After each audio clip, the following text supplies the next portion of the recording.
et être une île au milieu de l'océan, eh bien, on a de l'eau tout le temps qui alimente cette source en eau gazeuse.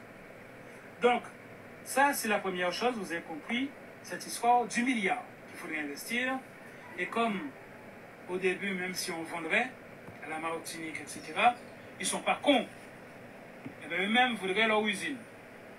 Donc, j'aimerais dire à tous ceux qui disent indépendantistes, indépendantistes, indépendantistes, mais eux-mêmes, pareil, qui tournent autour de la chaise, leur dire les gens, voilà un élément. En dommage et intérêt à l'esclavage, c'est ça qu'il faut demander. Que la France mette le milliard, non pas donner 1000 € à tous les descendants d'esclaves. Et la démonstration que je viens de vous faire là, entre aller à Bastère, toujours le même Bastère, hein, toujours exactement le même chemin, le même soleil, tous les paramètres, sauf qu'elle est à pied. Ça prendrait plusieurs jours et pas capable. Aller en voiture, ça prend entre 2 heures et 3 heures. À la moto, ça prend moins de 2 heures. Aller en hélicoptère, ça prend 10 heures. Le même Saint-François-Bastère. D'accord? Tout est une histoire de technologie différente. Qui dit technologie, dit investissement différent. À la pied, ça coûte la paire de chaussures et les bouteilles d'eau. En voiture, on peut avoir une voiture à 10 000 €, mais le moteur peut chauffer s'il y a des embouteillages, la voiture meurt. On peut aller dans le méga 4x4 à 100 000 €, ou la Mercedes à plus de 100 000 €. Il en existe. D'accord? Comme on peut aller dans une moto, c'est notre technologie, mais faut-il savoir tenir 10 mètres sans tomber avec. Donc, avoir l'expertise de savoir monter en moto. Ok?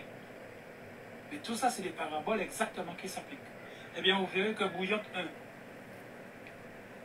il n'arrivait qu'à capter une infime partie.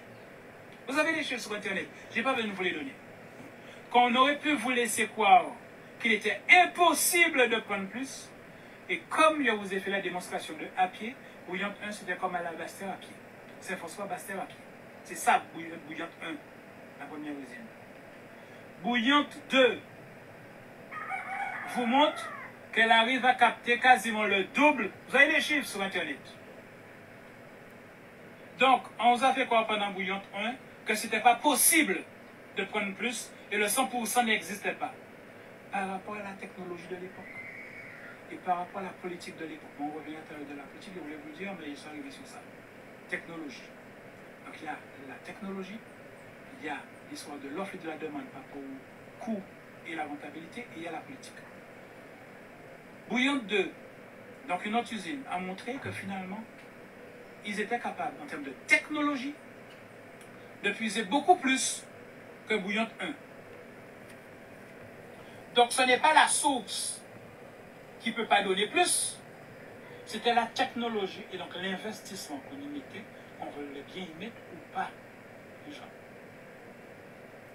Et si vous regardez bien, quelles sont les entités qui étaient là à l'origine, au niveau électricité, vous comprendrez l'absence de volonté de mettre la bonne technologie de prendre plus. Donc eux-mêmes, le fait d'avoir Bouillante 1 et maintenant Bouillante 2, on voit que selon la technologie, on peut prendre plus. Et quand on cumule les deux technologies, parce qu'on peut dire, ah oui, mais il y a Bouillante 2 maintenant qui prennent plus, et on voit que Bouillante 2 n'empêche pas à Bouillante 1 de prendre autant qu'il prenait avant. C'est pas une usine.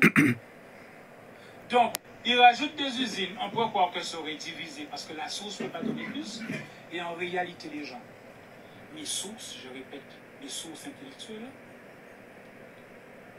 m'ont dit, et même en Guadeloupe, si vous continuez votre recherche sur Internet, ils vous disent qu'il y a même une autre commune, ils envisagent de piquer, de forer, pour aller chercher toujours cette énergie d'eau chaude, grâce au magma à plus de 3 km, dont la chaleur rayonne jusqu'à plus à 1 km de nous. Donc, vous voyez la marge, 3 et 1 km, qui garantissent que l'eau a une pression en termes de chaleur qui fait que ça fait tourner les turbines.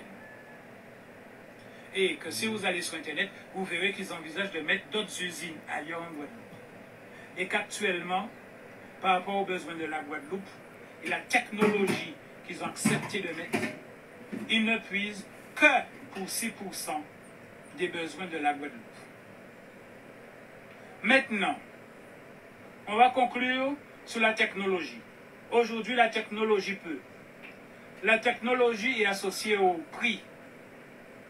Le prix maintenant. Le problème de la France par rapport à Bouillante, c'est que si la France devait mettre des investissements, la France aurait pu, en se disant, pour une question politique, de se dire, je vais faire la démonstration que moi, en tant que France, je suis la première nation sur certaines de mes régions à être à 100% autonome. Et le problème, il est où? Surtout avec un Macron, un ancien banquier. C'est que le problème de la Guadeloupe, autant son sous-sol est riche en énergie, en termes de géothermie, elle peut faire du 100% et plus parce qu'elle peut, en plus de fournir à la Guadeloupe ses dépendances, revendre de l'électricité, mais le problème il est où? Donc je vous ai montré Bouillante 1, il y a un certain investissement qui permettait de prendre qu'un petit peu.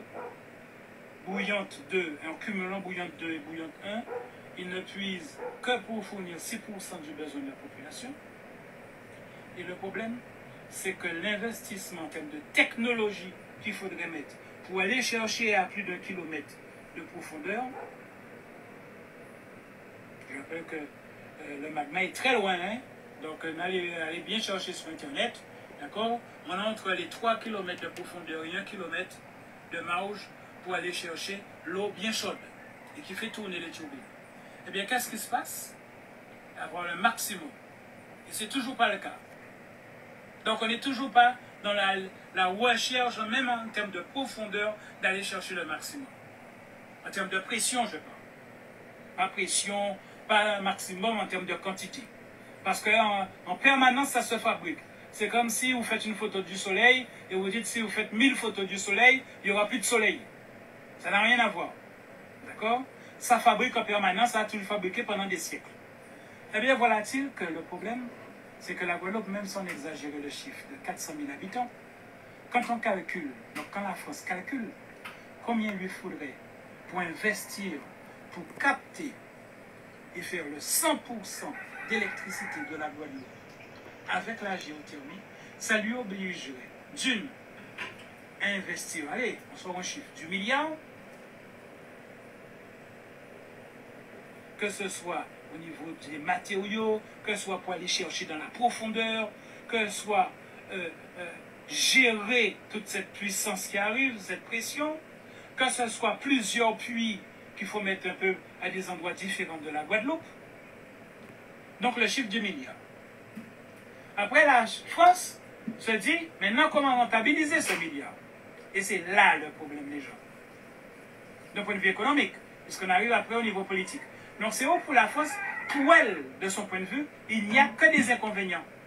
Parce que la France se dit, pour réussir, rien qu'avec la pression de l'eau, grâce au volcan, qui donnerait à la Guadeloupe une autonomie électrique, grâce à la géothermie, il nous faudrait donc investir en termes de technologie qui existe.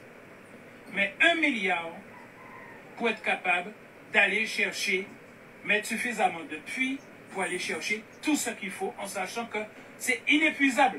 Puisqu'en permanence, ça se renouvelle. En permanence. Et tout ce qui n'est pas pris, eh bien, ça part. Parce que c'est la nature. C'est comme le soleil. Tu n'as pas tout le soleil que tu veux. Tu peux mettre autant de plaques solaires que tu veux, tu ne vas pas fatiguer le soleil déjà. Et tout ce que tu n'as pas mis comme plaque solaire aujourd'hui, parce que tu n'as pas les moyens d'en acheter d'autres, quand le soleil se couche, c'est tant pis pour toi. Donc, à un moment donné, c'est avoir de l'argent par autant de plaques solaires qu'il faut quand le soleil est là pour tout capter. Et bien c'est pareil avec la géothermie. C'est une histoire d'argent. Donc le 100% d'électricité en géothermie est là. L'être humain est arrivé à un stade où il sait comment capter cette eau chaude pour en faire de l'électricité. Mais comme il n'y a pas de volonté, donc on peut dire et le problème est j'aurai 400 000 êtres humains, il y a le principe de l'offre et de la demande. Ça veut dire qu'il y aurait beaucoup trop d'électricité pour le trop petit nombre d'êtres humains. Ça veut dire qu'il y aurait une telle abondance d'électricité qu'il faudrait en fait baisser le prix de l'électricité. Or, chers êtres, votre électricité, il a augmenté, n'est-ce pas? Beaucoup. Vous voyez comment on vous couillonne? On va voir côté des baratins du cruel, qu'il y a la guerre par ici, par là, donc le prix de l'essence augmente. Alors qu'il y a de l'essence aux Antilles. Mais comme la France veut que l'essence passe par elle pour prendre toutes ses sacs, et qu'elle n'a rien à foutre, puisque c'est vous qui payez à la fin, c'est pas elle qui paye à la fin, c'est vous. Mais elle a besoin d'avoir ses taxes. Donc elle n'a rien à foutre que vous allez prendre de l'essence déjà dans les Antilles pour le plein électrique avec l'essence de la Guadeloupe. D'une. Ensuite, elle sait qu'elle a le 100% électrique vert grâce à son volcan, par la géothermie. Mais voilà. Pour réussir à prendre le 100%, il faudrait investir le milliard. Il n'y a que 400 000 êtres humains. Et vu qu'il y aura tellement d'électricité, il faudra baisser le prix de l'électricité. Donc 100 milliards, elle ne le virait pas. Donc ce serait un investissement uniquement en termes altruistes. Donc ce serait une démarche politique, noble, mais politique, genre communication. Et elle ne verrait pas ses sous tout de suite. Tandis que si elle n'a rien à foutre de vous offrir l'autonomie, eh bien, grâce à l'essence qu'elle va prendre en Arabie Saoudite, peu importe le prix, mais qu'elle taxe, elle gagne sans dépenser tout le milliard qu'il aurait fallu pour qu'on soit autonome. Donc là, c'est au point de vue économique. Donc, vous avez la technologie, la nature a mis ça là, et toutes les îles l'ont. Après, le savoir, il est universel, c'est mondial. Donc, si la Guadeloupe sait comment créer l'usine, toutes les îles peuvent créer l'usine. Après, votre barrière, c'est l'argent. Et le risque pour la France, c'est que si effectivement vous commencez à tous avoir conscience de ça, les Chinois vont venir, vont mettre le milliard pour au fur et à mesure, voilà. Donc, le problème de la France, c'est pas que ce n'est pas possible. C'est pas qu'on n'a pas la technologie, c'est pas qu'on n'a pas l'intelligence. C'est que d'une, il faut mettre le milliard, rien que pour une île, rien que pour une île. En Martinique, ils sont en train de voir comment commencer, mais le problème c'est ça. C'est que en minimisant, prenant le minimum possible de géothermie, donc que 6%, donc c'est vraiment ridicule, que 6%, faire croire à la Guadeloupe que ça peut donner que 6% de ses besoins. Donc à ce moment-là, on peut toujours justifier qu'on augmente le prix de l'électricité. La Sahara se fait des couilles en or, tout l'État se fait des couilles en or, etc. Et voilà. Si on vous offrait du 100% avec la géothermie, eh bien, il faudrait fermer la Sahara. Ensuite, ça aurait été génial, puisqu'on aurait été la première région de France, la première région du monde, être autonome électriquement, avec l'énergie du sol, du volcan,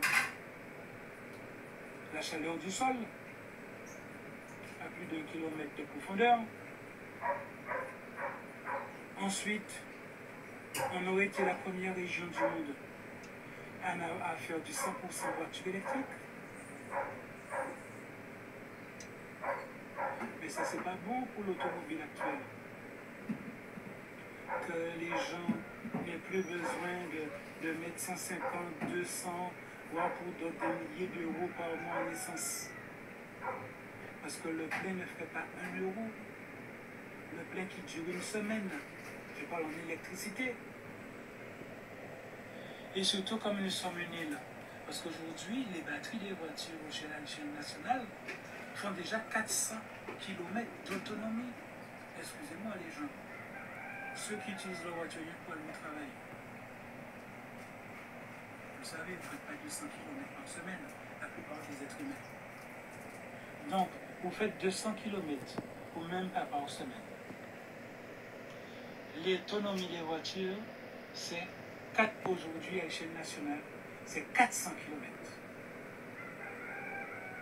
400 km, quand vous chargez vous-même, c'est l'histoire de 1, 2 euros la recharge chez vous. Donc vous voyez, vous tuez une économie qui a construit la France. Donc pourquoi la France irait, vous voyez, être altruiste? Parce que qui sont les bénéficiaires? Les descendants d'esclaves. Donc pourquoi la France irait mettre 1 milliard où les seuls bénéficiaires, ce sont les locaux? Du coup, on est obligé de casser le prix de l'essence, de l'électricité, puisqu'il y a plus d'électricité que de demande. Puisque la Guadeloupe est capable de fabriquer plus d'électricité que le nombre d'êtres humains, d'habitants, d'entreprises de la Guadeloupe n'ont besoin d'électricité. On est même capable de revendre de l'électricité à la Martinique tant qu'elle ne construit pas la sienne. Sauf que voilà, pour chaque île, il aurait fallu 1 milliard pour chaque île. Donc 1 milliard pour la Guadeloupe, 1 milliard pour la Martinique, pour que chacune de ces îles puisse faire ces fameux puits, aller chercher dans le kilomètre de profondeur, donc ils ont entre le kilomètre et 3 kilomètres, pour aller chercher le truc, et faire du plein pot, du 100%, et c'est infini. Parce que c'est le ruissellement de l'eau de mer qui traverse la nappe phréatique, de la pluie. Donc même s'il ne pleut pas, mais le fait d'être une île, eh bien, la mer, ça pénètre de siècle en siècle et de manière permanente. Et quand ça arrive au-delà du kilomètre, c'est à la température idéale, et même avant, les 150 degrés, qui se suffisant pour faire tourner les turbines. Et donc produire de l'électricité. Mais voilà, offrir à la Guadeloupe son autonomie électrique, il faudrait, en termes d'investissement matériel, mettre le milliard. Mais du coup, si la Guadeloupe vend la Martinique, eh bien, la Martinique dirait qu'elle veut la sienne aussi. Si